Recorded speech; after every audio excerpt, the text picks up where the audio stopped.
very excited. My name is Stefano and I'm going to be one of your hosts for this evening. Of course, as you can see, however, I'm not alone. With me we have Martin over here. Hola a todos. Agustin over there. And Lautaro over yonder. Hi guys! Over yonder. We have a very special job tonight. Our job description, which will be to spoil you guys rotten for about 3 or so hours. Sound good? Yes. So, to start things off, we will be serving our special Patagonian trout tartars, which my friends will be handing out now. This will be the one and only time that we will be giving you the food directly, and this is because once the main dishes are ready, the main courses, the entree, the main course and desserts, everything will be laid out horizontally across the center of the table, which means that you guys can just pick and choose whatever you like. It's a very chill, very family style experience. What we want to do here is showcase the very best of Argentina's rich and diverse cuisine in a fun way where people from all over the world can get to know each other over a nice dinner. Cool, sound good? Yep. Let's move on to the most important part, of course, the wines. You guys will be sampling 3 different wines as the evening progresses. The first one will be a Chardonnay, which you have in your glasses and which pairs very well with the tartar, by the way. The second one will be a Pinot Noir, and the third, a Malbec. All of them come from the same vineyard, Cadena Zapata, one of the best in the whole world according to international rankings, and located in the province of Mendoza. Excuse me. When it comes to the wines, we have a somewhat progressive view. We like to keep moving forward with them. Now, what does this mean? It means that because of course each wine has been designed to pair with each course. So once we move on from, say, Chardonnay to Pinot, we don't usually look back. We like to keep moving forward with the flavors. So, the caveat is that we will be gradually taking away used wine glasses from the table just to make this experience more comfortable for you guys. We will move on to the fun part momentarily, which is an interactive empanada making lesson. You guys know what an empanada is, by the way? I'm sure the folks over there know, they're from Argentina. After the traditional empanada lesson, we will move on to a creative empanada making competition, where you guys will have to design a fun, wacky, creative shape of empanada. It can be however you like. Let your imaginations run free with that one. Now, before we move on to the activities though, I want to talk about this Chardonnay. It spends 16 months in French oak barrels and another year in storage. It has a mineral sort of texture, a complex, interesting smell, but it still remains quite fresh and quite light. So it really goes down the throat very easily. When it comes to aromas and notes, think of spring fruit. For example, peach, apple, pear, pineapple. It's like having summertime in your mouth. That's why it pairs very well with fish. Now, unfortunately, I am not a very good teacher. I'm terrible at it. I'm sorry. So I'm going to be handing you off to Agustin, who is the real deal when it comes to empanada making. Thank you very much. So, a little history first before we get our hands in the dough. By the way, you can start, okay? We like not only to present some of the traditional Argentine foods, we want to recreate our family dinner table, right? And that means usually a little bit of chaos, a lot of love, a lot of food, some yelling and whatnot, but yeah, that means whenever the food's on the table, you can start if you want. You don't need to wait for us. Anyway, empanadas, well, they're as old as the country, pretty much, right? They come from different parts of Europe where they did similar things.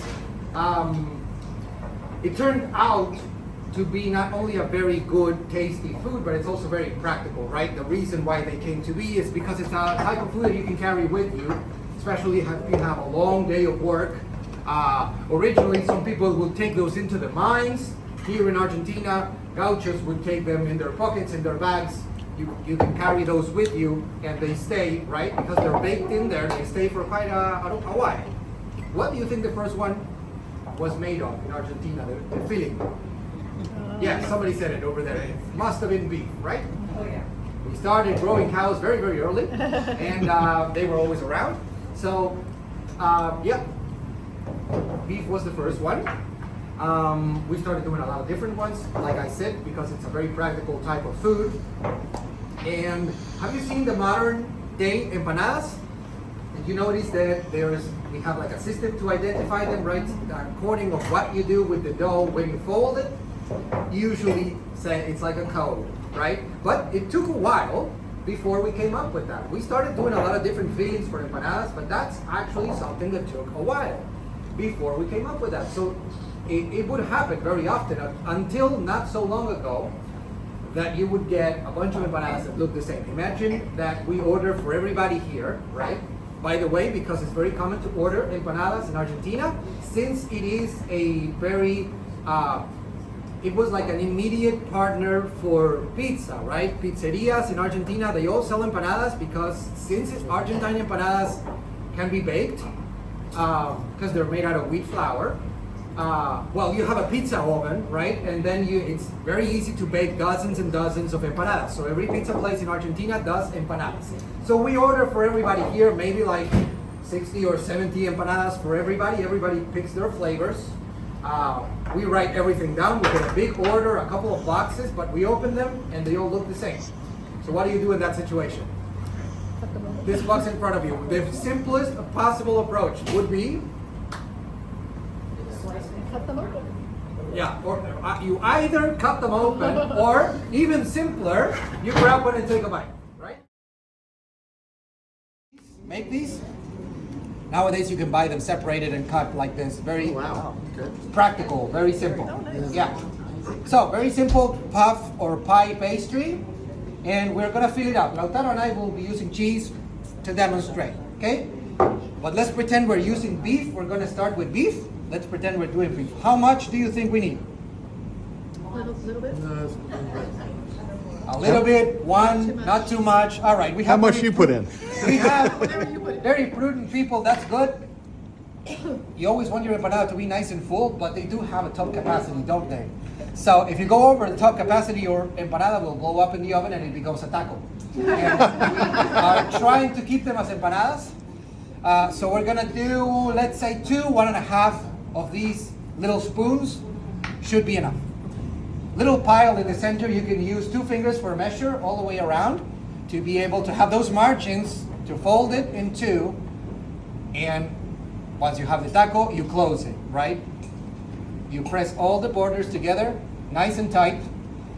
If when you do this, the dough is too dry and it doesn't stick, you can use a little water. Let us know, we'll bring you some tap water to activate the dough. Now, it's already looking like an empanada. What do I do next? Before anything else with this?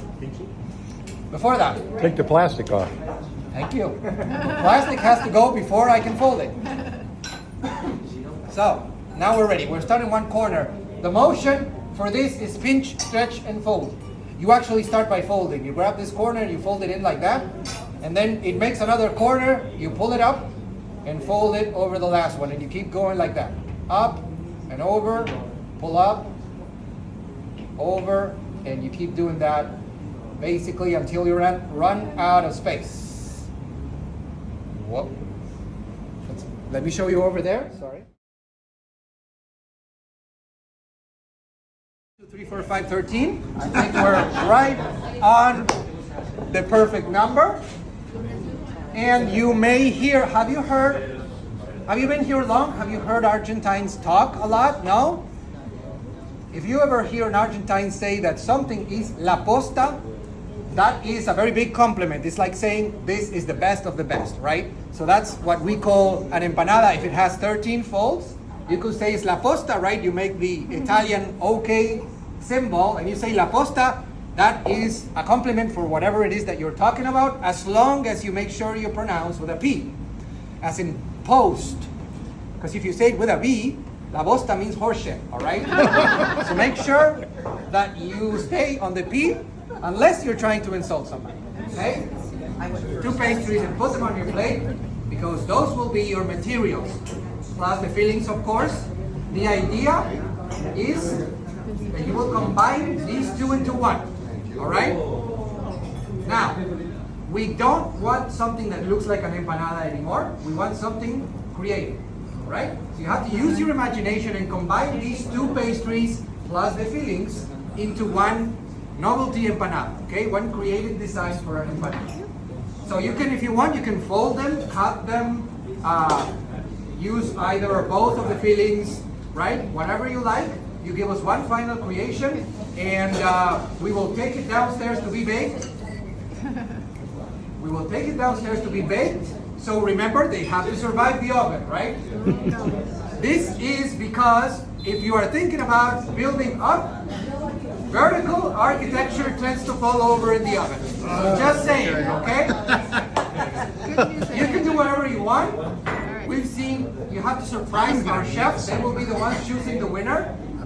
We've seen animals, people, monuments, abstract shapes.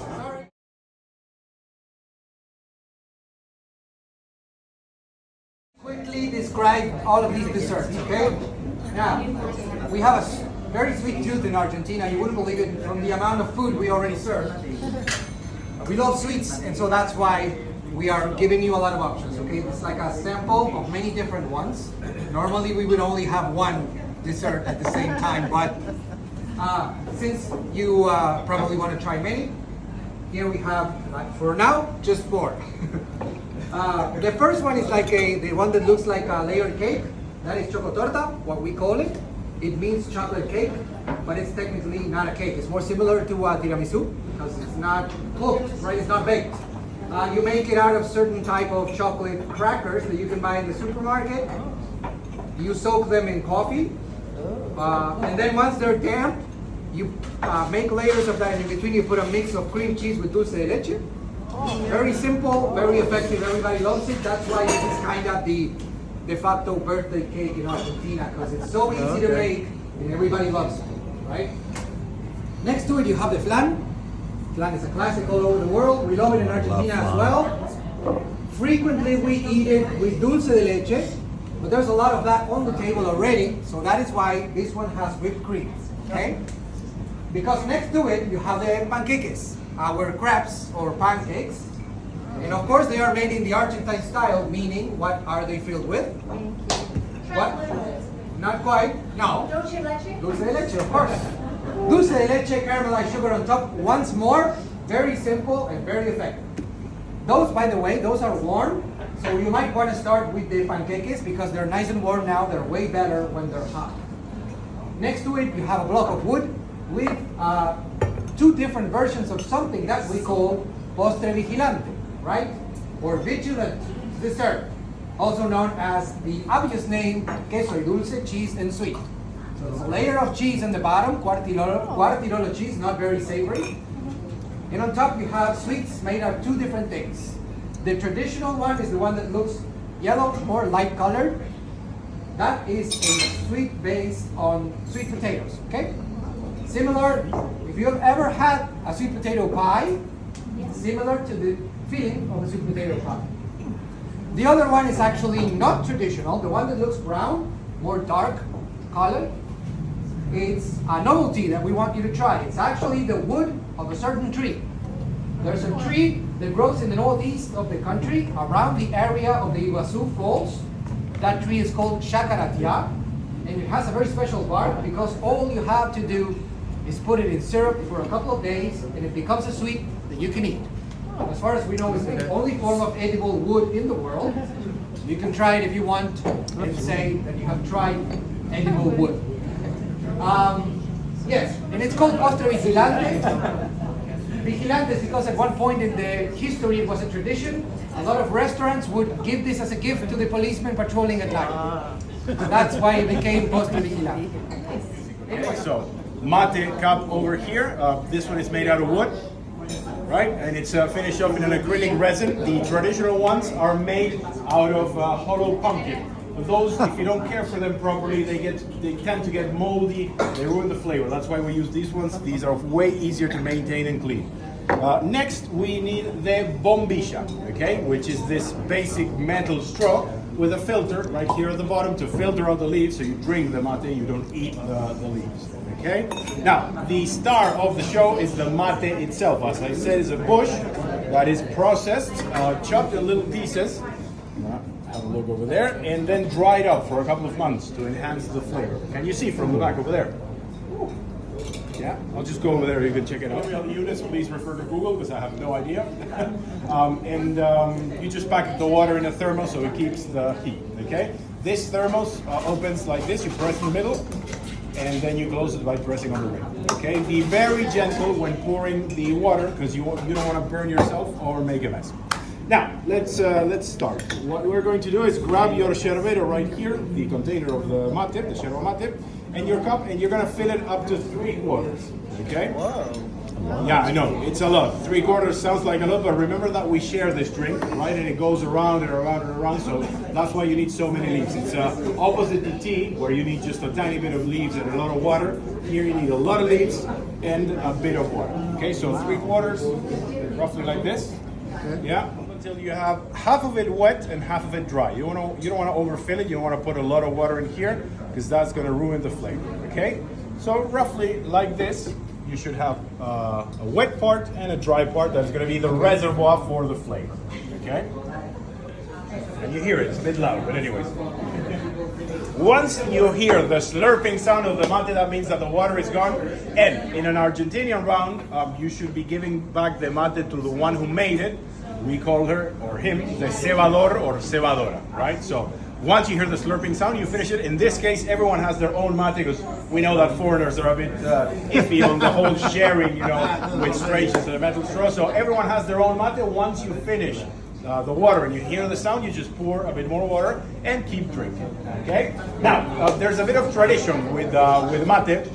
A lot of tradition, a lot of rule actually, but this one, it's a very important one that might save you from an argument or a misunderstanding or a diplomatic issue. Okay, the first rule, and this is very important, and I'm going to stress it as loud as I can.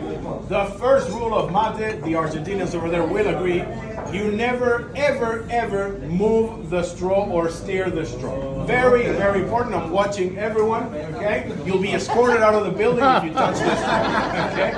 Why is that? Because this process, this whole way of making the mate is to try to ensure the flavor and try to get the mate to last as long as possible.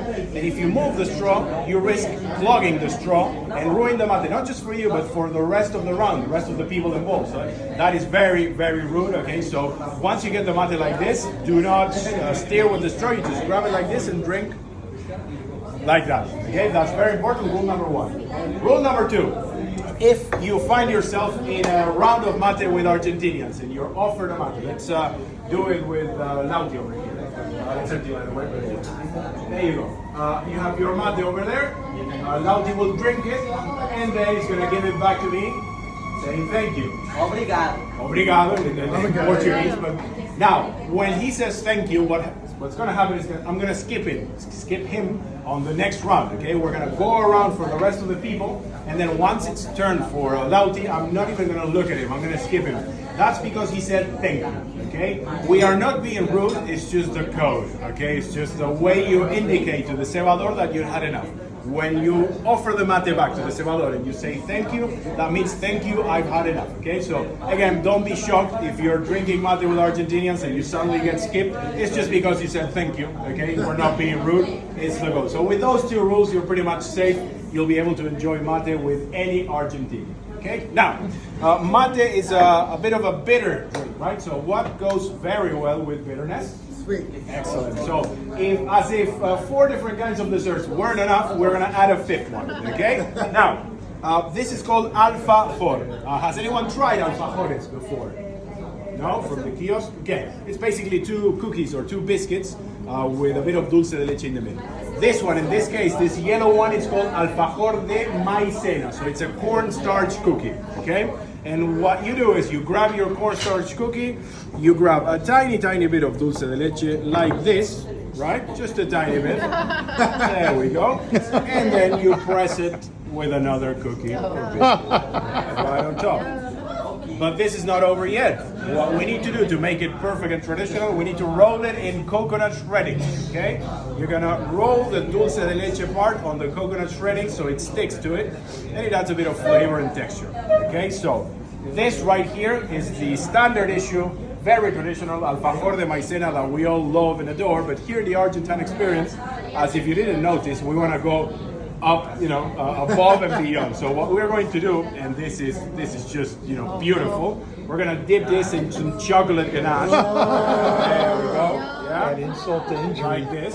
Okay. So that's it. That is a pure bomb of sweetness and love. Okay. So we'll give you all the stuff that you need to make your own mates and your own alfajores, and we'll be around the tables if you have. You're all friends, you're all acquainted. Why don't we take a group picture? Yes? With everyone. I'm going to ask all of you to stand up and come over here to the mate.